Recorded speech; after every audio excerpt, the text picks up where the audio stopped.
handout, you're only going to be using it for about no more than an hour. I'm going to give you more than 30 minutes, but again, don't think that you're going to have. Okay, also the final. Remember the final, how it works is that if somebody's still taking the final, you come in late, you can still take it. But as soon as everybody's done, that's it. All right, so you missed it. All right, so you have to be careful not to come in that late. Okay. So, once again, we're looking at the different zones. So if we look at the zone here that releases aldosterone, remember the aldosterone is one of the main ingredients that is secreted by this region of the cortex. What region is that? Where you have the again, that zone is what? The glomerulus. Right, zona glomerulosa. So again, if you look at your own handout, you're going to see that aldosterone is very important. So zona glomerulosa is the outermost layer. So again, if you look at this area, zona glomerulosa. All right, so that's the one that is secreting aldosterone. Remember, aldosterone goes to the nephrons of the kidney, and it's going to help you to absorb, take up the salts, potassium, ion, sulfate. It's going to be able to retain it. And aldosterone basically affects the nephron.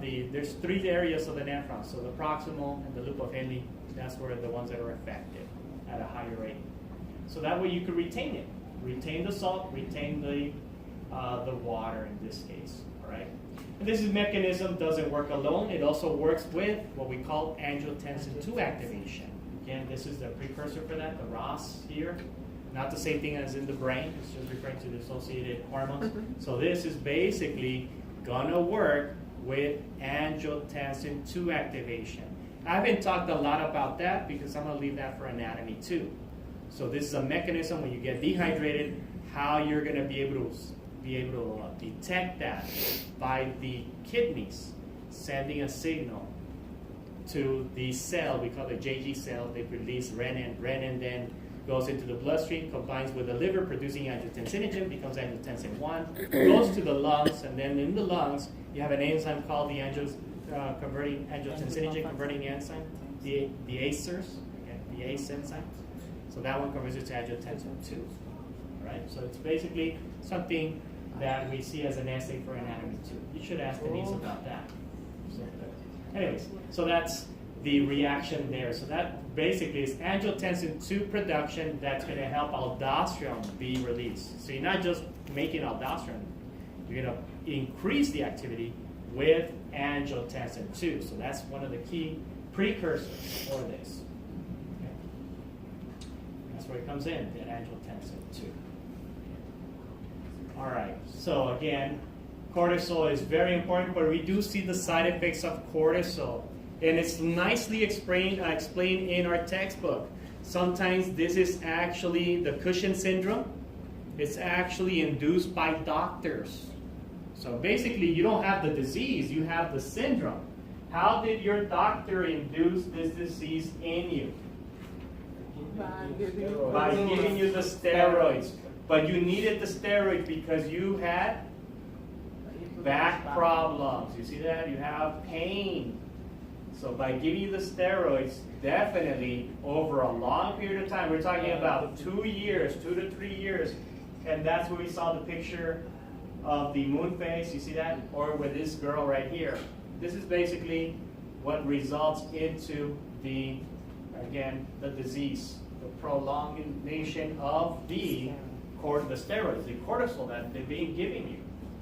And it's pretty habit forming also. So this is in a period of time, you're going to be now retaining more salt. Therefore, now you have more fluid, more problems with high blood pressure. See that? All coincides because you have back pain problems or some type of pain, muscle pain, back pain. Okay. So that can also, again, that's the difference between the disease and, of course, the syndrome. Okay. So it could be doctor-induced syndrome. And that's where you could end up with this. So again, it does take time. So within a year, 2 years, having continuous usage of the medication can lead to that. So what can you do? Well, it's very hard if you stop it because you go back to the pain. So be like this, or have pain. So again, that's what some people, so it's not that straightforward in that sense. So that's interesting that we have that in our textbook. So that's where you have that typical round face that everybody that has excess cortisol or usage over a prolonged period of time, again, 2 to 3 years, you will see these results. So that's an interesting aspect of that. All right, so the next thing that we had here was the pancreas, as we mentioned, the cells, and of course we need to make sure and associate it with their specific activation and their function. So remember the alpha cells, they basically are very important. Every time you eat, you're going to start to activate this system, glucagon. Glucagon then is going to affect your liver so that you could be able to now release more sugar, glucose, into the system. Then after about 2 hours after eating, digestion, then beta cells are activated. Again, these are endocrine cells. These are within the pancreas. Remember, the pancreas is behind the stomach. So these pancreatic islets, you have several, providing very important effects on the overall balance of sugar. So sugar is necessary for many of our cells to have a high metabolic activity. And then the delta cells, that's of course the one that also is going to release, but this is going to affect the G cells. The G cells are your digestive system, so you stop gastric secretion. So the digestion is ended, should be ending. So metastatin, that's what they target, those G cells. Okay? And the F cells also do the same thing. So remember that the pancreas also has exocrine cells. That's where the proteolytic enzymes come about. So we're not talking so much about those, but those are important. I'm going to make a big issue of the exocrine cells from the sinner cells later on. This is something that you should be aware when it comes to cancer, especially with pancreatic cancer. You don't have a lot of these cells producing the enzyme that you need, trypsin. So you need to supplement your diet with trypsin. So again, pancreatic islets, those are the alpha, the beta, and the delta cells, and including the F cells. All right, so there's something interesting here. Ketone bodies. Again, these are 4 carbon molecules formed during fatty acid metabolism. So the ketone problem that most people get when they start to remove the sugar intake from their body, they will have this problem. Okay? So the problem here during the caloric restriction, starvation, you see that? Glucagon promotes rapid ketone body formation and overwhelms capability of the cells to be using them, accumulating in the blood and causing dangerous lowering of blood pH. So this is what these ketones is going to do when you remove sugar completely from your diet. So it is pretty dangerous. So that's where the Atkins diet had a problem. Couldn't do it longer than a month. I don't know if you ever tried it. I did. I was telling you. So. Just Yeah. protein, right? Just pure protein, just no sugar, no nothing. And it does work. Remove the sugar. The theory is pretty good. Remove the sugar out of it. What's the only thing that you're intaking, and you have protein. See that? Again, that is how that works. But yes, what they found out is that the Atkins diet, the ketones is the problem. Okay? So now we know that you cannot prolong it. You cannot stay with that diet because you'll have acute kidney renal failure. That's what you're going to end up with. So that's the problem with that. So the acidosis is, it's typical to see acidosis, pH and acidosis, but not to that, but with cancer, you're going to see that your acidity pH will drop. So that's a typical sign of cancer in most people, the acidity. So you need to increase it back up, have it around neutral, so that your cells are able to take up oxygen, because the cells thrive under anaerobic conditions, the cancer. So that's another interesting fact that we've seen. All right, and that was with insulin. And then of course, we went into the diabetes. Any questions on diabetes type 2, type 1? Okay, they're in your handout, right? Hopefully you understand the difference, right? Just like you saw with the questions, all right? And of course, we have the pineal gland. Remember that this is, again, another circadian rhythm with light and night regulation. Very important. Remember, you do have peaks when these are occurring, and your inability to fall asleep will coincide that you have not accumulated a lot of the melatonin. Okay? So that is another problem. Stress could do that. Anxiety could actually keep you up awake. I don't know if that has ever happened to you. You have a stressful problem, you're pondering, you know, every parent goes through it. Your child doesn't come home yet, and you can't fall asleep, and that's anxiety. So again, that point goes against that. Okay. So again, the pineal gland does the same results here of making sure you fall asleep. The thymus, remember we saw that these are the T cells, the lymphocytes go to mature there. These group of white blood cells, the T lymphocytes, are the ones that are maturing. Thymusine allows them to mature at an adequate rate. And then we saw the gonads, just as the testes and ovaries, just like what you see here in the other example. Again, you see the ovaries and testes, the hormones that are there. If we go back to the pineal gland, remember there's something else that we have here, the SAD, The sad. not the gas. Okay, so again, with the pineal gland, where is that? Because some of you wrote it as an answer, that's correct. Where is that? SAD. Sad, yeah. Seasonal affective disorder. Yeah, the seasonal affective disorder. In other words, if you already have a problem with melancholy, feeling down, you don't want to go to an area that is always going to be under the weather, in this case cloudy, rainy, or Seattle. Those are very high suicide rates, believe it or not. So the Sun City, that's why some people stay here. It's bright all the time, they don't feel gloomy. In other words, when it's dark outside, you don't have the energy. You just want to stay, it slows down. So it does affect you. Again, this goes back to this, the melatonin production. You see that? So that's the SAD, seasonal affective disorder. Yes, we are affected by the season. So right now, most of you, didn't have the energy to come here. But since it was later on, it was a little bit brighter. But you should have seen in the morning, there was nobody here. All right? Yeah, so anyways, so that's the point. So that's what happens with this seasonal affective disorder. So it does affect you. Even so that, again, if it's bright, you're going to be more alert, and you're going to be more active. And it does affect, that's why some people love El Paso, the Sun City. It could be raining, and guess what? You'll have the sun. That's true, right?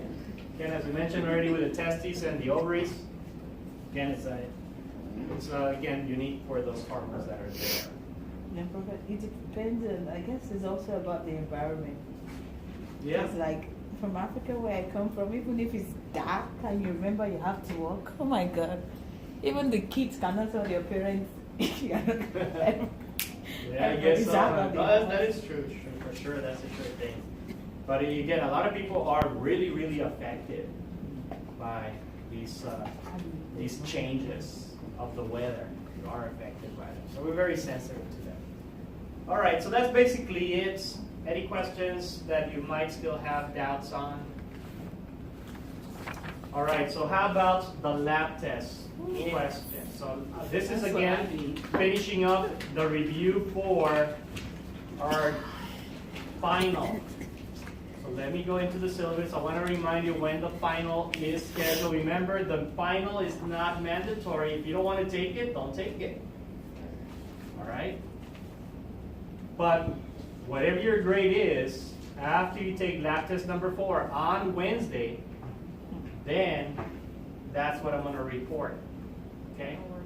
Any unofficial grade I gave you over email, it's unofficial. Banner is the official one. Okay? All right, so let's look at our syllabus once again, so that we can see what our lab test will be about. Again, the final, just to make sure you know that, it would be on Monday. All right, so that is December the 10th, and it's from 11 to 1 here in this room. Remember, if you don't make it, then that means that you're going to have to, again, might have a chance if you come on Wednesday. And who's on Wednesday? My other class. I think that's the class that we have here. Let me check. The first class in the morning, they will have it, Wednesday. But it's from 7 to 9. All right? So if you miss Monday, you guys have an opportunity to come on Wednesday. I'm not promoting that you do it, all right? I'm just saying if you really, really, missed it, this is an option for you. That's it. I'm not going to add any other time for that. So this class is in jeopardy because a lot of people don't come at 7. You could come at 8, but the thing is you only have an hour because there's another class after, there's another final, so we got to get out. So that's the only problem that I do see here with that group. Okay, so remember, if you miss Monday, you may have the option of coming on Wednesday. Please do not think that I'm going to be waiting for you. All right? I will not wait for you. So as soon as the last person leaves, I'm going to leave. Okay?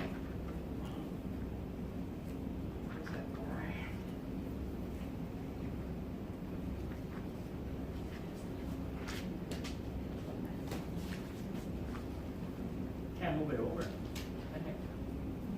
Oh, there we go. All right, so let's see what you're going to be tested on. Again, this is for your lab test. This is on Wednesday. Remember, we have no meeting on Monday. All right, this is our last day official. And then, of course, you're going to come on Monday. Okay, so remember, we have exercise 21, the reflexes. I'm going to ask you on the patella reflex. Go back to that activity that we did with the patella. I'm not going to ask you the Babinski. I already did do that one, but it's the patella now. All right? You have, in this case, also the exercise 17. Again, not so much exercise 22. Again, it's exercise 21. Okay? The sensation of exercise 22, I'm not going to ask you. Remember, that's when you were getting 2 pins, poking the person, see if they can still do it. I'm not going to ask you that. So it's exercise 21. All right? The patellar reflex. I'm telling you which one. All right. You should also know what lumbar, or again, what region of the spinal segments, that's the lumbar, which ones, are activated by the patella reflex. On exercise 17, this is the one that's going to have several pictures. It's going to have a picture. Okay, it's going to have a picture of the diagram of the brain, the generic brain. The one that I've been telling you about, this drawing. The simple drawing of this. All right? The pre-gyre. Yeah. Pre-central. Remember the central gyres, central gyres, and central sulcus. You should know these areas. What is that area? What is that area? Markings on the brain. You should know what this is. What's this over here? What's that? What's this segment right here? What is the line that divides both left and right cerebrium, left and right hemisphere? Longitudinal fissure. And where do the left and right brain connect? The corpus callosum. Okay, you should know the regions of the brain, especially that one. And then you'll have, that's a generic picture. That picture? Yeah. We don't have All right. And the other picture is the actual brain. To give you the actual brain. So the actual brain, I'm also going to put it on there. The actual brain, I'm going to ask you, identify the pons, the medulla oblongata. See that? The pituitary, the corpus callosum, the olfactory tract, the bulb, the optic chiasm, the cranial nerve number 1, number 3, number 4, number 10. Can you identify those cranial nerves? So you need to be familiar with the diagram of the picture. That's why you have several review questions that are highlighted. As you see here, question number 1, review. Question number 5, also the review, also highlighted. Make sure you focus on that. Those are the pictures that you're going to see. All right? Also a side view of the picture, like that one, the real one. Okay? Cut in half. So you should be able to identify that. I'm also going to be giving you descriptive sentences of those regions of the brain. All right? So you should be able to also give me the correct answer. I'll describe it for you. Give me the location. And then you have a picture, an actual picture. Also, it's pointing to this. What's that? Is it like going back to read the other handouts to get the description? Yeah. The handout we used for the So it's just for It's all the that. exam. it's not gonna be like section. It's like that. No, it's not going to be on sections. Okay. No, it's going to be in one single paper given to you. Okay. It'll have that picture right there of the cranial nerves. Okay. Okay. See that? And it'll have that picture right there that you have beside you. See, these are the pictures that you have as a review. You're doing them. So I'm just going to go ahead and put them on there. We're not going to have stations. Okay? All right? And of course, on the spinal cord, please know the ventral root, those roots, and the dorsal root. Which one has the ganglia closest to the spinal cord segment? Remember, that was the dorsal. What nerves go through the dorsal? Sensory nerves. See that? And the ventral root, of course, is the motor nerves. That's part of this exercise. So again, exercise 21, exercise 17. A lot of questions on that one. You got pictures, the generic picture, the actual pictures that you see there. All right? The actual cranial nerve picture, the section of the brain and the brain stem picture. So you have 3 pictures. All right? And of course, questions on the brain, such as the one you have in the review, as well as when you section the sheep brain. Remember, I'm going to ask you, how many cerebellums were in the sheep? 1. How many cerebellums on the human? It's 2. What is the membrane that separates those 2 cerebellums? Cerebelli. Yeah, remember, that's the one, that's the membrane that's missing on the sheep. Yeah, cerebelli. All right, so the other point is, when we did the cranial nerves, I am going to ask you, you can't use your handout, all right? I'm going to ask you for the number of the cranial nerve as I describe it to you. Or I can tell you, this is cranial nerve number 9. Give me the function and what type of nerve it is. The function, you know what it is, right? It's referring to. What is it going to do? But what type of nerve it's going to be, it's referring to, is it a mixed nerve, motor and sensory, or just sensory and just motor? Remember the little rhyme that you got to know for that one? This is going back again to that. So you're going to have about 5 questions on that. On the cranial nerve, the picture, as well as describing the cranial nerve. All right?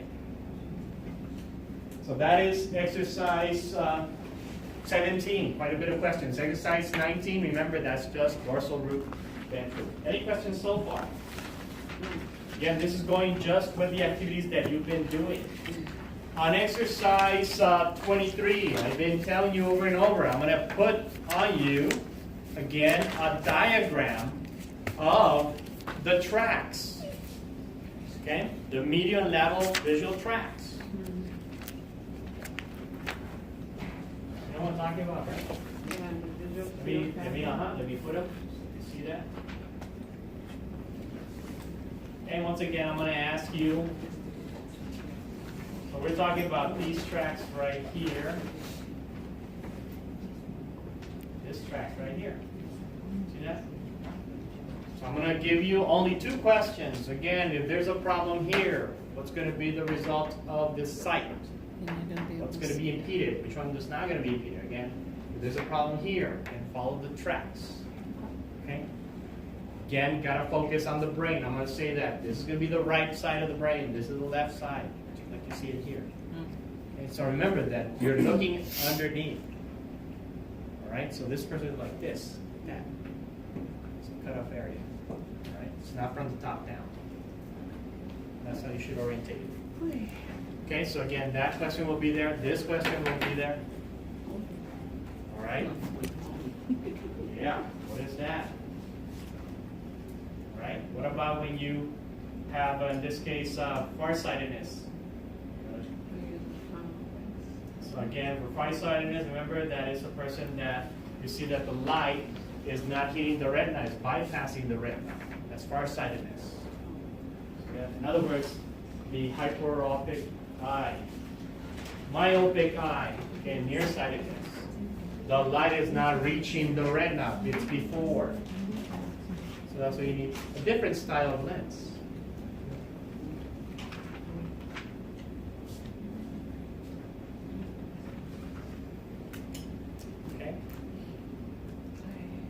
So if you have 20/40, do you need glasses? 20/40? Yeah. No, that's an excellent vision. 20/40. Remember, going back to this, look at it. No, 20/40. that's bad vision. Bad vision. Yeah. So you and then everybody else is at 40. So what does that mean? What type of vision is it? In other words. Yeah. You have to be closer than the others to see. That's the right. same- So that's farsightedness. So you can't see it. Okay. Just going back to that. So again, you have a couple of questions. How many muscles are in the eye? 6. 6. How many nerves? Yeah, so you got to know how many cranial nerves associated with the eyesight. What part of the eyesight you have no ability to see, no photoreceptors? Why? The optic. This, because there is no cones and rods, no photoreceptors. That's where the nerve, you see that? That's where it's innervating. The retina. There's no photoreceptors on this area. Do we have to know the labeling of the eye too? No, you just, I'm going to be describing it to you in that sense. So again, so as you look at the cranial nerves, we also been referring to what cranial nerve has the highest surface area to the brain. Olfactory. The olfactory, so you could make memory out of that. And of course, based on the cranial nerves, which sense is of higher significance to us? Sight. Smell. The Is it sight. sight? Okay, sight. That's the sight. I need to be able to support it. All right?